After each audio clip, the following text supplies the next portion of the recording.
Big TV భక్తి సమాచారం WhatsApp ఛానల్లో జాయిన్ అవ్వండి. అన్ని విశేషాలు ఎప్పటికప్పుడు తెలుసుకోండి. అంచేత శివకేశవ భేదాన్ని మనం తోసిబారేయవలసిన అవసరం ఉంది. మురారి ప్రియ చంద్రధారి, శివుడు నెత్తి మీద చంద్రవంక ఉంటుంది. ఎందుకు ఉంటుంది? ఖగోళ శాస్త్రం ప్రకారం ఆకాశాన్ని చూస్తే శివుడు ఆర్ద్రా నక్షత్రం, శివుడికి ప్రతినిధి ఆర్ద్రా నక్షత్రం, చంద్రుడు సరే. ఆర్ద్రా నక్షత్రం ఉదయించినప్పుడు చంద్రుడు పైన ఉంటాడు. రాత్రిపూట 7-8 గంటల ప్రాంతంలో చూస్తే ఆర్ద్రా నక్షత్రానికి పైన ఉంటాడు. కాబట్టే శివుడు చంద్రశేఖరుడు, శిరస్సు మీద చంద్రుడిని ధరించాడు.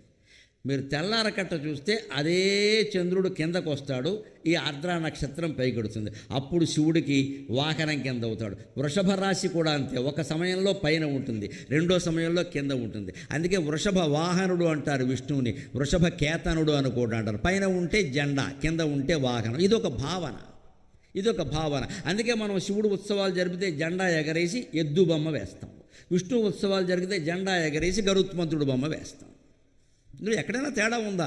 ఆరాధన లోతుల్లోకి వెళ్ళి రహస్యం తెలుసుకుంటే తెలుస్తుంది. శివుడు నెత్తి మీద చంద్రుడు ఎందుకుంటాడు అంటే మానవ శరీరంలో ఉండే రహస్యం కూడా అదే. మన నెత్తి మీద కూడా చంద్రుడు ఉన్నాడు, మనకి తెలియలేదు, మనం తెలుసుకోం. సరిగ్గా ఈ బ్రహ్మరంధ్రం ఉండే ప్రాంతంలో చంద్రకళ ఉంటుంది. శివుడికి అది ఉందని తెలుసు, మనకు అది ఉందని తెలియదు. మనం చంద్రకళ అంటే మొన్న నాకు బజార్లో కనపడిన అమ్మాయి అని అడుగుతాం. మనం అంతకు మించిన చంద్రకళ మనకేం తెలియదు. ఇక్కడ అందరికీ ఉంటుందండి, మూడో కన్ను కూడా అందరికీ ఉంటుంది. శివుడు సొంతం ఏం కాదు, అక్కడ రిజిస్ట్రేషన్ ఏం చేయలేదు ఆయనకి ఎవరు. మనకే ఉంది, భూమధ్యంలో ఉంటుంది ఆజ్ఞాచక్రం, అందరికీ ఉంది, మనకు తెరుచుకోలేదు, ఆయనకు తెరుచుకుంది, అంతే తేడా. బోల్డ్ నగలు నీ దగ్గర ఉన్నా సరే నువ్వు పెట్టుకోకుండా సేఫ్ డిపాజిట్ లాకర్లో పెట్టాక అవి ఉన్నా ఒకటే, ఊడిపోయినా ఒకటే. అప్పుడప్పుడైనా పెట్టుకోవాలా వద్దా? లేని దానికి ఎందుకు? ఇవి ఉంటాయి పోతాయి. ఓ పండగో పబ్బమో ఏదో పెట్టుకోవాలా, పెట్టుకుంటే పోతాయేమో. పెట్టుకున్నా మనం పోతాం, పెట్టుకోపోయినా పోతాం. పోయేలాగా పెట్టేసుకోవడం మంచిది. ఉన్న ఐశ్వర్యాన్ని అనుభవించాలి కానీ పెట్టుకుంటే పోతాయేమో, ముట్టుకుంటే పోతాయేమో అంటే అన్నీ అంతే. ఇంకా ఇలా పిసిని కొట్టు బతకడమే ఎక్కడ. కొంతమంది చూడండి, అట్టిపళ్ళు పట్టుకొచ్చారనుకో ఇంట్లోకి, అక్కడ ఉంటాయా ముందు కొంచెం కుళ్ళిపోయి ఉంటుంది, అది తింటాడు. కుళ్ళు బతుకంటే ఇదే. అది వదిలేరదా, శుభ్రంగా ఉన్న తిను. ఇది రేపటికి పాడైపోతుందేమో అని తింటాడు, పాడైందే తిన్నాడు. రేపటికి ఇంకోటి పాడవుతుంది, మళ్ళీ అది తింటాడు. వీడు బతుకంతా పాడవుతూనే ఉంటుంది. ఇలాగా సింపుల్ ఎగ్జాంపుల్. తెలివైన వాడు ఏం చేస్తాడో, నీ గుళ్ళు బతుకు నీదేని వాడు శుభ్రంగా నవనవలాడే అట్టిపడి తీసుకుని తినేస్తాడు. గొడవలేదు, వాడు మన్నాడు పోయినా పర్వాలేదు, వాడికి దక్కేది దక్కింది. ఇది పోతుందేమో ఆ పోయేలోగా ఎవరికైనా ఇచ్చారాదా, శుభ్రంగా ఉన్నది తినరాదా? ఇంకా తెలివైన వాళ్ళు కొంతమంది ఉంటారు, కుళ్ళిపోయిందని బయట పారాయకండి, దేవుడి నైవేద్యానికి పనికొస్తుంది అంటాడు. దేవుడెంత అమాయకుడో. మొత్తం అదేంటి, వస్తువు మనకి ఏదో రకంగా ఉపయోగపడాలి, అంత అవసరమా అమ్మ? మీరు నిజంగా కుళ్ళిన అరటిపండు ఎవరికైనా సగం బాగుందంటే ఇవ్వచ్చు, లేదా బయట పారేస్తే కుక్కలో నక్కలో తింటాయండి, పెద్ద సమస్య కాదు అది.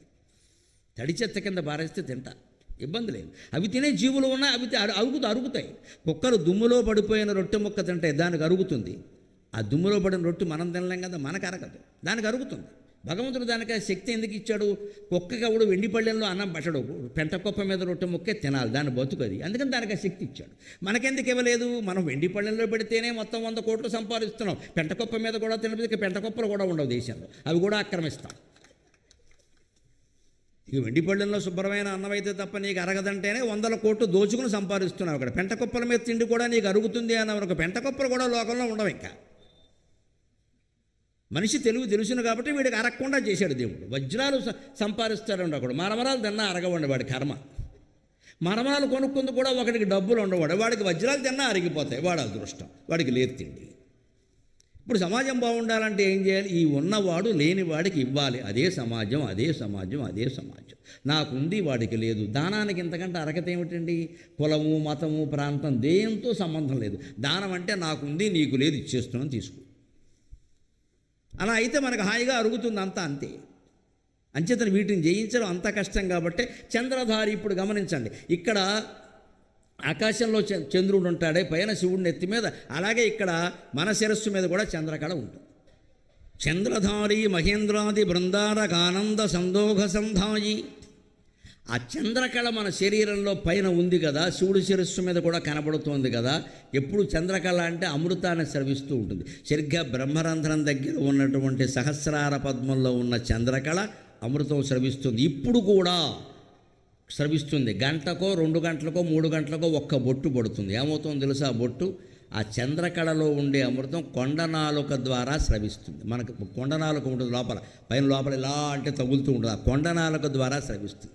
ఆ కొండనాలుక ద్వారా స్రవించిన అమృతం ఉందే 24 గంటల్లో 2-3 బొట్లు పడచ్చు, అంతకంటే పడదు. అది చాలా సారప్రాయమైంది. అది ఏమవుతుందో తెలిసే, ఇప్పుడు తిన్నగా లోపలికి వెళ్ళిపోయి గొట్టంలోంచి ఇక్కడ పడుతుంది. జఠరాగ్ని, ఇదో పెద్ద పెనం, దోశలేసే పెనం కాలిపోయింది, చుయ్యమంది. దాన్ని ఆపి నాలిక మీదకి రప్పించి దాన్ని గనక మింగగలిగితే వాడికి 20 రోజులైనా ఆకలి ఇది. అమృతం బొట్టు అంటే అర్థం. అందుకే అమృతం సేవిస్తే ఆకలి ఉండదు అంటే అర్థం. అది పక్కా నిజం, అది అబద్ధం, కల్పన కాదు. కొండనాలుక మించి స్రవించేటువంటి అమృతాన్ని నాలికని మడత పెట్టి ఆపాలి. నేను చెప్పాను కదా, నాలికను సాగదీసి లోపలికి గంటేయకండి, డాక్టర్ దగ్గరికి వెళ్ళాల్సి వస్తుంది వెంటనే. అదంతా యోగశాస్త్ర ప్రక్రియ. దానికి లంబినీ యోగం అంటారు, అదో పెద్ద యోగం. అది యోగశాస్త్రంలో అది గురువు అధీనంలో ఉండి జాగ్రత్తగా చెప్పినట్టు చేసుకోవాలి. అంతకంటే కూడా గొప్ప సాధన ఏమిటంటే, నిరంతరం ఎవరైతే భగవంతుడు నామాన్ని నమో శివాయ నమో నారాయణాయ శ్రీమాత్రే నమః అని మనస్సులో జపిస్తూ ఉంటారో వారికి ఆ భగవత్ కటాక్షం చేతనే ఆ అమృతం ఖచ్చితంగా హృదయంలో ప్రవేశిస్తుంది. హాయిగా ఉంటారు. దానికి సులభమైన ఉపాయం ఇది. ఈ నాలికని అలా పొడుగు సాగదీసి అనవసరంగా బ్లేడెట్టు కోసుకోక్కర్లేదు. ఇది భౌతిక ప్రక్రియ. అది నేను చెప్పింది నైతిక ప్రక్రియ.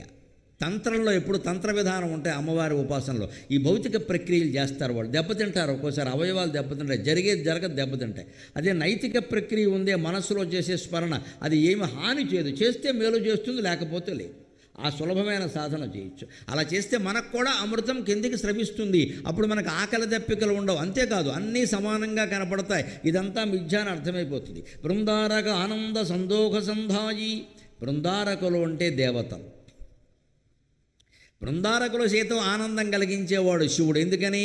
క్షీరసాగర మథనంలో విషం వస్తే ప్రార్థించింది ఆయన్నే, మరి ఆనందం కలిగించాడు కదా. అంతే దేవతలందరికీ ఆనందం కలిగించావయ్యా, ఇప్పుడు నీ దర్శనంతో నాకు కూడా ఆనందం కలిగించావు.